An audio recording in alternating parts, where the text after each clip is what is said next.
भी समझते हो, बताओ क्या आपको लगता है क्या होता होगा डेसिमल? सर कोई एक डिजिट के बाद लगे, सर मान लीजिए 1 पॉइंट समथिंग, सर वो जो पॉइंट के बाद लगे। जो पॉइंट के बाद लगे, ठीक है, उसकी वैल्यू के बारे में क्या बता सकते हो? ये तो आपने, सर हाँ बताओ। कोई नंबर नहीं तब डेसिमल लगता है। क्या क्या कोई नंबर? जब कोई नंबर डिवाइड नहीं होता तब लगता है डेसिमल। अच्छा चलो, ये तो आप उसकी प्रॉपर्टीज बता रहे हैं कि वो डिवाइड नहीं होता है, तो वो दिखता कैसा वो आपने बता दिया, पॉइंट के बाद कुछ लिखते हैं नंबर्स, तो उसका वैल्यू मैग्नीट्यूड क्या होता है, मैं ये जानना चाहता हूँ। टर्म्स ऑफ इट्स मैग्नीट्यूड कहाँ से 1 to 9। डेसिमल का मैग्नीट्यूड? नहीं नहीं, 1 to 9 का मतलब होता है, या 0 to 9 का मतलब होता है कि डेसिमल के फॉर्म में जब हम लिखते हैं, है ना, तो हम इन नंबर्स को यूज कर सकते हैं। किसी भी नंबर को रिप्रेजेंट करने के लिए 0 से 9 तक की संख्याओं को यूज कर सकते हैं। सारे के सारे नंबर्स उसी के अंदर आ जाएंगे, इसको डेसिमल सिस्टम कहते हैं। मैं मैग्नीट्यूड या वैल्यू के टर्म से बात कर रहा हूँ। डेसिमल की वैल्यू कहाँ से कहाँ तक होगी तो हम बोलेंगे कि डेसिमल नंबर।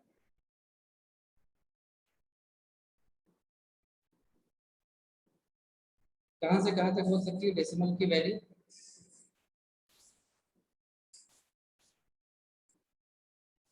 Sir 0 to 9। नहीं नहीं, आप फिर से वो बता रहे हो, डेसिमल सिस्टम के बारे में बात कर रहे हो। डेसिमल सिस्टम में 0 to 9 वाले नंबर्स यूज होते हैं, वैल्यू नहीं बताते उसको, है ना। मैं वैल्यू पूछ रहा हूँ, वैल्यू बता दोगे तो फिर हम उसको प्लॉट भी कर सकते हैं। तो यस, कोई भी। सर हाँ बोलो। इनफाइनाइट। इनफाइनाइट? अच्छा चलो ठीक है, और किसी का कोई गेस है?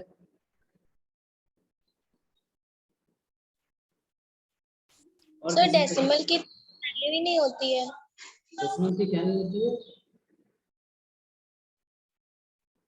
हेलो, फिर से बताओ क्या बोला? सर शायद डेसिमल की कोई वैल्यू नहीं होती है। ऐसा मत बोलो, डेसिमल की वैल्यू होती है, बिल्कुल होती है। जैसे 2.5 की वैल्यू नहीं होती क्या?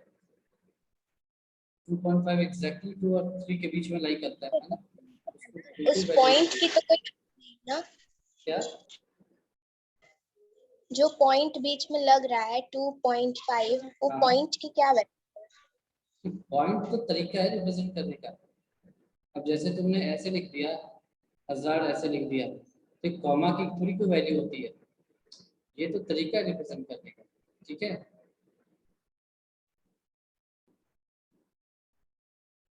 देखो डेसिमल की वैल्यू जो होती है, डेसिमल की value is always less than 1 होती है, ठीक है, समझ में आया? Yes sir. डेसिमल की सर वैल्यू क्या होगी, हमेशा 1 से छोटी होगी, तभी वो डेसिमल है ना, नहीं तो फिर वो डेसिमल नहीं रहेगा, ठीक है। समझ में आ गई बात? यानी कि अगर यस मैं सर। कहूँ तुम्हें 2.5, इसमें डेसिमल पार्ट कौन सा है? ये है डेसिमल पार्ट, सर 0। है ना, ये है डेसिमल पार्ट। इस पूरे 2.5 को हम डेसिमल नहीं कहते हैं, है ना। 2.5 ऐसे तो कॉमन लैंग्वेज जब हम यूज करते हैं तो बहुत सारी चीजें सेपरेट नहीं करते हैं, सीधे 2.5 बोल दिया हमने, लेकिन इसके अंदर जो डेसिमल पार्ट है वो केवल इतना ही है, ठीक है। समझ में आई बात? Yes sir. जैसे तुमने लिखा 2.9, तो डेसिमल पार्ट क्या हो जाएगा? सर 9 0.9 0 हो जाएगा, है ना। 0.9। अच्छा, अब जैसे तुमने 3.1 बोला, तुम देखो, तुम 0.9 की जगह यहाँ पे -1 यूज कर, सॉरी 0.1 यूज कर रहे हैं, लेकिन ये जो वैल्यू है ये 2 से 3 पे जंप कर गया, है ना। तो जो इंक्रीमेंट है वो यहाँ पर है, यहाँ की वैल्यू हमेशा आपको लेस देन 1 ही रहेगी। समझ में आ गई बात? ठीक है ना, क्लियर है ये? Yes sir. है ना। तो इंटीग्रल वैल्यू तो बढ़ती चली जाएगी, लेकिन जो डेसिमल वैल्यू है वो हमेशा कम रहेगी 1 से, ठीक है, वो हमेशा 1 से कम रहेगी। इसका मतलब क्या है? इसका मतलब ये है कि whenever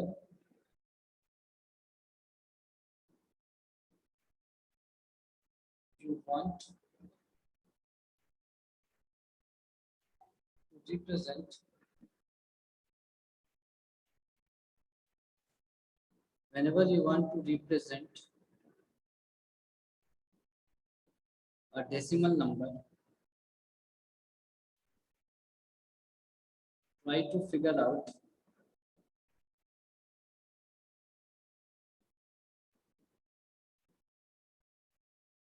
the integers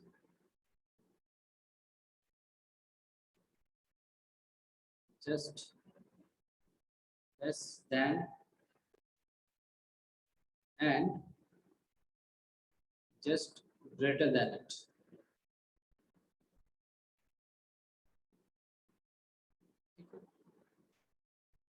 तो सबसे पहले क्या है, अगर मान लो मैंने तुमसे कहा, ऐसे बोला कि कुछ भी बोल दिया, मान लो रिप्रेजेंट, मान लो 2.6 ऑन नंबर लाइन,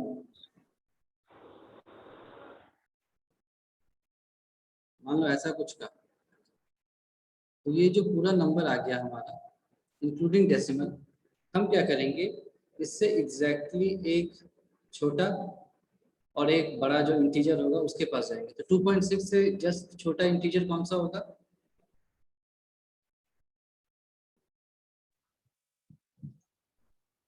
2.6 से जस्ट छोटा वाला इंटीजर कौन सा होगा?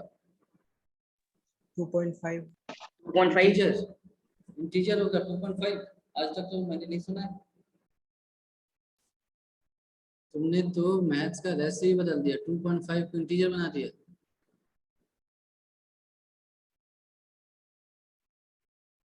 सर 1 2.6 से जस्ट छोटा इंटीजर 1 होगा। सर 2 ऑब्वियसली ये तो आप लोग क्लास 3-4 में पढ़ते होगे, पढ़ाते हैं ना। ये 0 हो गया, ये 1 हो गया, ये 2 हो गया, ये 3 हो गया, ये 4 हो गया। ये कौन से क्लास से स्टार्ट करते हैं पढ़ाना? सच बताओ। थर्ड क्लास से। 3 बताओ, और तुम सर अभी थर्ड क्लास 9th में ये नहीं पता 2.6 से जस्ट छोटा और बड़ा इंटीजर कौन सा होगा? बताओ। जस्ट छोटा इंटीजर होगा 2, जस्ट बड़ा इंटीजर होगा 3। समझ में आई बात? देखो, समझ में आ गई ये बात? 10 रुपया चाहिए 20 रुपया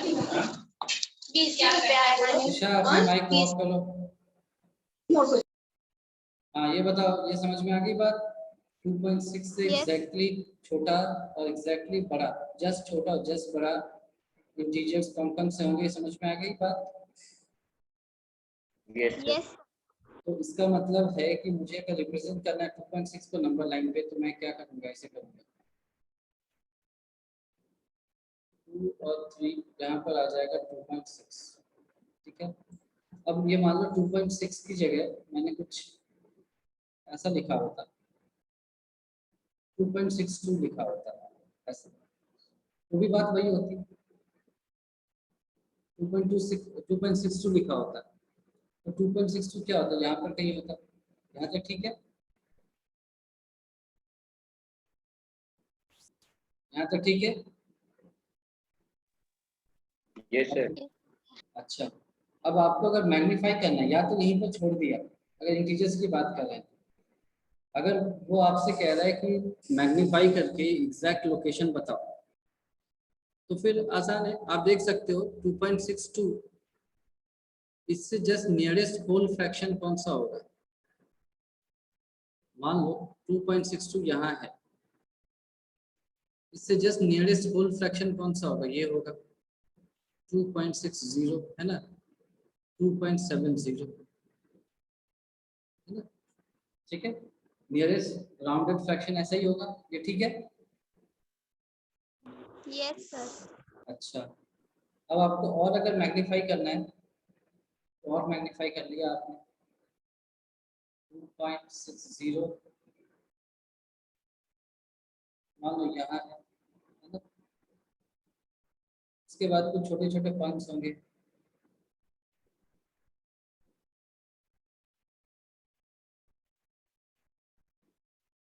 2.61,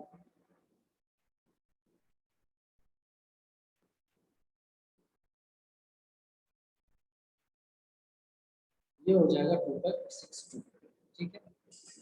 तो यहाँ पर फिर आप इसको रिप्रेजेंट कर सकते हो, ये हो जाएगा आपका 2.62, ठीक, एग्जैक्टली, 2.6 ठीक है।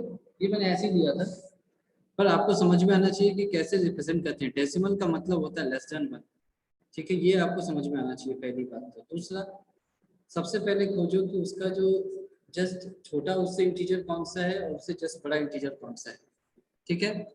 उसके बाद जो नियरेस्ट राउंडेड नंबर्स हैं वहां तक आपको पहुंचना होगा, डिपेंडिंग ऑन कि वो पूछ क्या रहा है आपसे। सिर्फ नंबर लाइन पर रिप्रेजेंट करने बोला तो फिर यहाँ पर ही करके छोड़ दिया है ना, यही आपका आंसर हो जाएगा कि वो 2 और 3 के बीच में लाई करेगा, ठीक है। समझ में आ गया क्यों ऐसा होगा? क्योंकि Yes, 0.62 क्या हो जाएगा आपको, 0.62 is less than 1, obviously greater than 0 and less than 1, ठीक है। ये तो आपको समझ में आ गया, लेकिन क्योंकि ये 2.62 है तो दोनों तरफ 2 जोड़ दिया। चलो मैं इसको नीचे अच्छे से करके बताता हूँ। इसको हम सॉल्व करते कैसे करते हैं मैथमेटिकली, कि मेरे पास अगर है 0.62 तो 0.62 क्या होगा, ग्रेटर देन 0 और लेस देन 1 होगा, ऐसा ही होगा ना, ठीक है। ये दिख रहा है सभी को? यस अब मुझे 2.62 चाहिए, तो 62 में क्या जोड़ने पर ये आएगा, 6.62 में क्या ऐड करने पर 2.62 आएगा बताओ? सर 2 ऐड करने पे सर। ठीक है, तो अगर तुमने 2 यहाँ पर ऐड किया तो बाकी जगह भी तो 2 ऐड करोगे, यहाँ भी तो करना ही पड़ेगा ना। ऐसा थोड़ी कि यहाँ करके छोड़ दिया, यहाँ पर भी करना पड़ेगा, यहाँ भी करना पड़ेगा। इससे क्या हो जाएगा फिर बताओ, 2.62 2 से 3 के बीच में लाई कर रहे हैं, ऐसे आ गए, ठीक है, समझ में आया? Yes sir. अब इसको नंबर लाइन पे आसानी से रिप्रेजेंट कर सकते हो, कैसे? 2 को रिप्रेजेंट कर सकते हो, 3 को कर सकते हो, उसके कहीं बीच में ये आ जाएगा, ठीक है। तो चलो ये समझ में आ गया, और कोई डाउट है तो पूछो जल्दी से।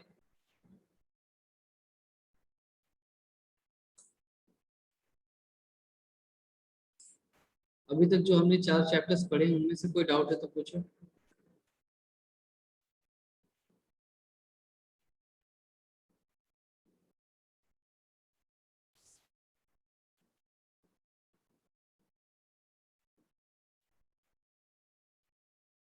नहीं है क्या doubt? Hello hello. yes sir. हाँ मैं कह रहा हूँ कि अभी तक कोई भी डाउट है या किसी को भी क्लास छूटी हुई तो अभी आप पूछ सकते हो। जो हमने फर्स्ट 4 यूनिट्स कंप्लीट की उनमें से कुछ भी पूछ सकते हो आप, ठीक है, जल्दी से पूछ लो आप।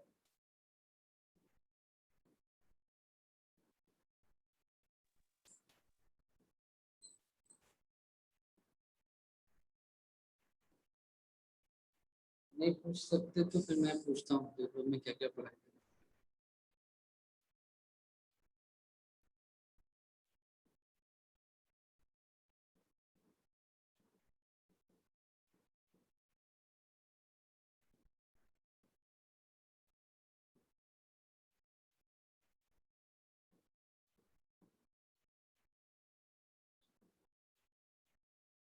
चलो आपको रेशनलाइज करने आता है?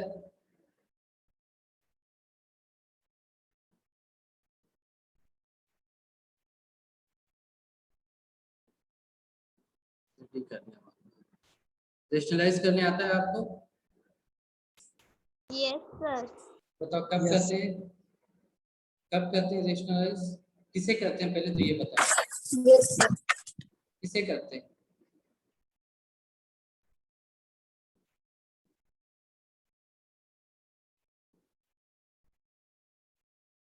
हाँ रेशनलाइज आप Denominator. नहीं, पहले बताओ, डिनोमिनेटर को करते हैं, न्यूमरेटर को नहीं करते।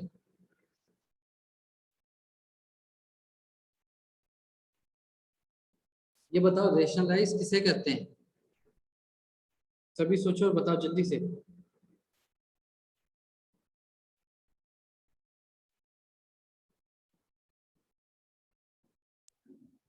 सर आप बता दीजिए। मैं तो बताऊंगा ही, मैंने पढ़ाया है क्लास में। बताओ जल्दी से बताओ बाकी जने, मैं वेट कर रहा हूँ आंसर का। कब यूज करते हैं रेशनलाइजेशन, कब यूज करते हैं? जब मैं तुमसे कहूंगा कि 1+3, मान लो ऐसा कुछ है, तो यहाँ पर रेशनलाइजेशन करेंगे क्या?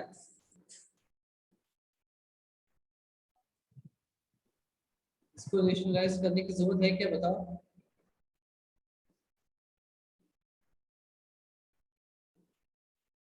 हेलो, आवाज आ रही है क्या मेरी? Yes sir. यस सर, आ रही है आवाज। हाँ तो जल्दी से जवाब दो, मैं पूछ रहा हूँ 1+3, इसको मुझे रेशनलाइज करना है या नहीं करना है?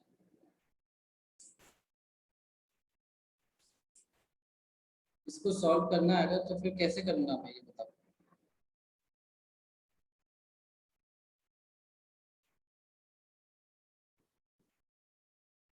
बताओ, ये तो बहुत ही सिंपल सा क्वेश्चन है, ये तो क्लास केजी में पूछा जाता है। 9th क्लास के बच्चों से ये तो थोड़ी कोई एक्सपेक्ट करता है, तो इसको सोचने में इतना समय लगा दो। क्या होगा 1+3 का आंसर? 4। तो ये इसको आपको रेशनलाइज करना है या डायरेक्टली कर सकते हैं इसको, ये पूछ रहा हूँ। डायरेक्टली कर सकते हैं। डायरेक्ट। तो फिर ये प्रोसेस कब यूज करते हैं? तो जब p by q के फॉर्म में होगा। यानी फ्रैक्शन होगा। Yes sir. Yes sir. तो क्या ये कोई भी फ्रैक्शन होगा तो यूज करेंगे या कभी कभी यूज करेंगे, स्पेशल केसेस में यूज करेंगे? अगर मैं कहूँ फ्रैक्शन है मेरा 3/5 प्लस 2/7, तो यहाँ पर हम रेशनलाइज करेंगे या डायरेक्टली करेंगे, ये बताओ। डायरेक्ट। यहाँ डायरेक्ट करेंगे, तो अभी तो आपने बोला फ्रैक्शन में यूज करते हैं, तो यहाँ डायरेक्ट कैसे करेंगे? रेशनलाइज करना पड़ेगा। एलसीएम निकाल। करना पड़ेगा इसको, सोचो फिर से। सर 5/7 का एलसीएम निकाल। पर कोई तो कुछ और कह रहा है। 55 मैंने ये सर तो, अगर डिनोमिनेटर स्क्वायर रूट में रहे तब करना पड़ेगा रिलेशन। हाँ मैंने आपको बताया होगा, आपको याद होगा, when the denominator contains under root term,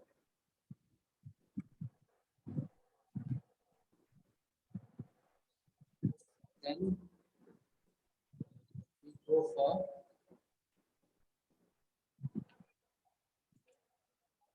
rationalization। अभी हम रेशनलाइज करेंगे इसको। क्यों ऐसा होता है कि अगर मेरे पास ऐसा कुछ है, मान लो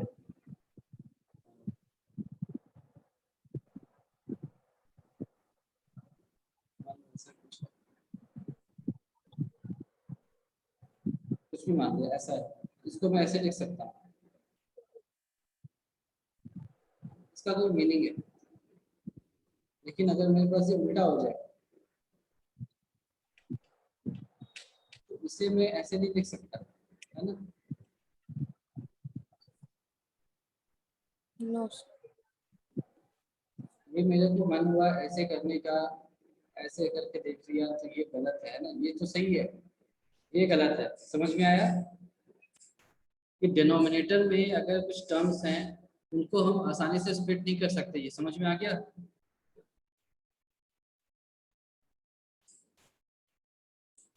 देखो, कर सकते हैं क्या ये वाला, ये जो ऐसे लिखा है, ये कर सकते हैं क्या?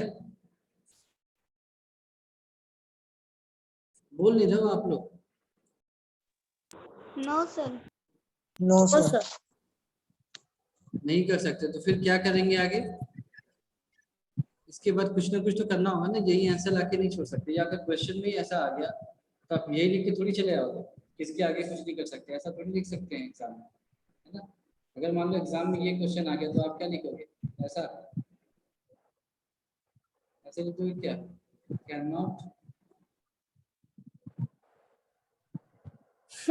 ऐसा लिखोगे क्या एग्जाम में?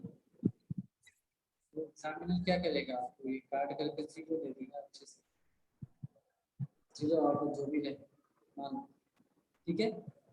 ये बात तो ठीक है कि यहाँ से हम सीधे ऐसे नहीं जंप कर सकते, लेकिन इसका मतलब ये भी है नहीं है कि हमने लिख दिया कि कैन नॉट प्रोसीड फर्दर, ठीक है। कुछ ना कुछ तो करना पड़ेगा, तभी तो दे रखा है। तो कुछ ना कुछ करने का मतलब क्या है कि we need get rid of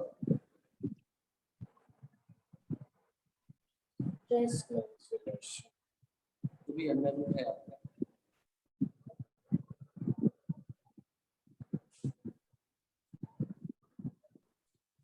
देखो मैं एक चीज बता दूं कि ये कोई ऐसा नहीं है कि रामबाण नहीं है, या ये क्या कहते हैं इसको, ये किसी भगवत गीता में नहीं लिखा है कि आपको यही करना होता है। ऐसा नहीं है कि डिनोमिनेटर में कई बार क्या होता है, आप हायर क्लासेस में जाओगे तो आप देखोगे कि हम जबरदस्ती डिनोमिनेटर में अंडर रूट लाते हैं। इसका रिवर्स प्रोसेस देखोगे और वो सही भी होता है ना।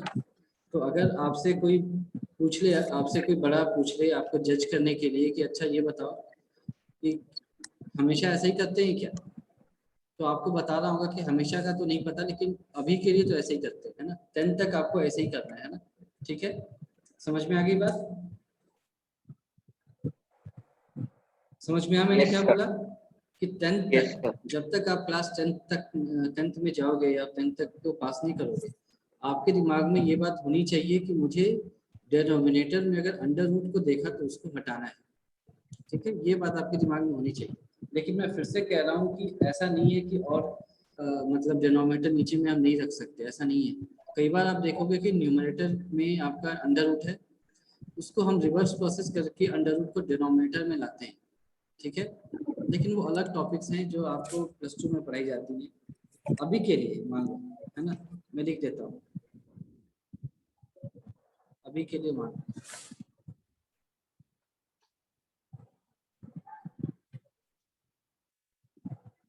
से मान लिया, है ना। तो किसी ने पूछा, कुछ बड़े बच्चे शैतान होते हैं, आपको जज करने के लिए, नीचा दिखाने के लिए पूछा, तो आप बोल दो मुझे नहीं पता, तो अपना देख ले, अभी के लिए तो मेरा यही है। तो इसका मतलब क्या है, इसको क्यों कर रहे हैं, क्योंकि हमें समझ नहीं आ रहा कि हम अंडर रूट से डील कैसे करें डिनोमिनेटर। जैसे मान लो एक एग्जांपल है कि मेरे पास कुछ भी है, ऐसा लिख लिया √3 - √2, मुझे कुछ समझ नहीं आया कि क्या करूं, तो मैंने क्या किया, रेशनलाइज कर दिया। पर इसका मतलब कुछ जादू नहीं है, इसको मैं 1 से मल्टीप्लाई करूं तो कोई फर्क थोड़ी पड़ेगा, ठीक है। किसी भी नंबर को आप 1 से मल्टीप्लाई करो तो उसके वैल्यू में कोई फर्क थोड़ी पड़ता है, ठीक है ना।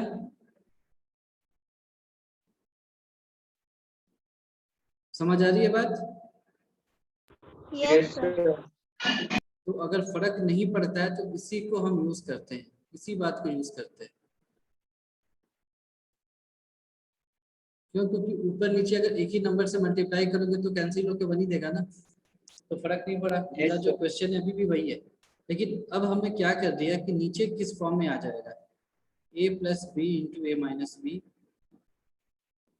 है ना। या इसको मैं थोड़ा और अच्छे से लिख पाऊँ,